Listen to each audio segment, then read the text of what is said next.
the Arcus help channel. In today's video, we'll cover how to manage the members of your projects and their permissions. So to edit the membership of someone in your project, select Projects under the Manage section of the main menu. Pick a project. Select the Members tab on the Overview page. To manage individual members, select the little caret next to their name.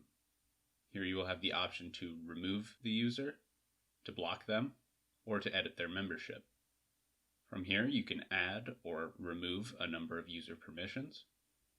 For example, if you want to make this member of your project an express user by default, uncheck all the boxes, except for these two grayed out ones. And if you make any changes, be sure to save them.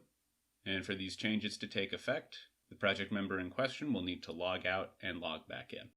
If you have any questions or if you would like to learn more, feel free to check out the links in the description, which will take you to our support page, our help site, and our YouTube channel. In the meantime, I hope you found this video helpful, and thank you for using Arcus.